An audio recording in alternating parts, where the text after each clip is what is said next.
Assalamualaikum warahmatullahi wabarakatuh. Berjumpa lagi dengan saya Ibu Sri Yunita SPD. Pada kali ini kita akan membahas materi mengenai keanekaragaman hayati di Indonesia. Gambar apakah ini? Ya benar, ini adalah makanan olahan amplang. Amplang merupakan makanan khas kota Balikpapan dan Samarinda, Provinsi Kaltim.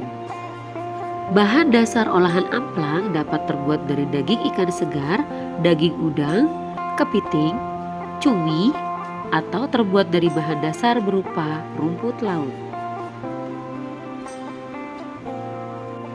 Bahan dasar tersebut berasal dari biota perairan laut kota Balikpapan. Hal ini menunjukkan adanya variasi keanekaragaman hayati atau sumber daya alam yang cukup tinggi di wilayah perairan laut kota Balikpapan, yang mana mampu mendatangkan mata pencaharian bagi para nelayan dan juga menjadi produk usaha bagi masyarakat setempat, sehingga berpotensi mensejahterakan masyarakat kota Balikpapan. Olahan amplang ini sekarang semakin digemari loh, dan banyak varian rasanya. Dan yang saat ini sedang viral adalah varian olahan amplang yang terbaru loh, dengan bahan dasar rumput laut. Wah, pasti sudah sangat bergizi ya, dan pasti rasanya sangat lezat. Ini merupakan salah satu hasil inovasi. Inilah makanan khas daerah yang berupa amplang. Produk hasil olahan dari biota laut kota Balikpapan ini sudah dapat dibeli di mana saja ya, termasuk pada Bandara Sultan Haji Muhammad Sulaiman kota Balikpapan sebagai oleh-oleh atau buah tangan.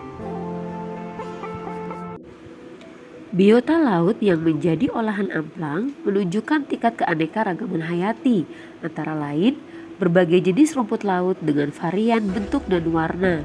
Hal ini menunjukkan tingkat genetik pada keanekaragaman hayati. Gen merupakan faktor pembawa dan pengendali sifat makhluk hidup yang terdapat di dalam kromosom. Pada dasarnya, gen-gen yang terdapat dalam makhluk hidup memiliki perangkat yang sama, akan tetapi berbeda dari tingkat susunannya. Inilah mengapa setiap makhluk hidup memiliki bentuk morfologi, anatomi, dan fisiologi yang berbeda-beda. Selain itu, di pesisir pantai kota Balikpapan banyak ditumbuhi tanaman kelapa. Dapatkah kalian membedakan antara tanaman kelapa, aren, dan juga pinang? Atau dapatkah kalian membedakan antara harimau, singa, kucing, dan juga macan tutul? Jika kalian mampu membedakannya, setidaknya kalian telah memahami adanya keanekaragaman hayati tingkat spesies. Destinasi wisata kota Balikpapan yang menarik salah satunya adalah wilayah pesisir pantai yang terdiri dari komponen biotik dan abiotiknya. Begitu juga dengan ekosistem perairan lautnya. Pulau Kalimantan juga kaya akan ekosistem hutannya. Perbedaan ekosistem ini dipengaruhi selain dari faktor genetik, juga dari faktor lingkungan, berupa faktor fisika dan faktor kimiawi. Faktor fisika seperti iklim, cuaca, air, tanah, udara, cahaya, suhu, dan kelembapan. Sementara faktor kimia berupa keasaman, kandungan mineral, dan juga salinitas. Hutan Kalimantan merupakan paru-paru dunia. Namun sayangnya karena faktor alami terlebih faktor perbuatan manusia, hutan Kalimantan sudah mulai berkurang dan menyebabkan populasi endemik Kalimantan berupa bekantan atau orang hutan terancam punah karena kehilangan habitatnya. Berikut 5 ancaman terbesar keanekaragaman hayati di dunia.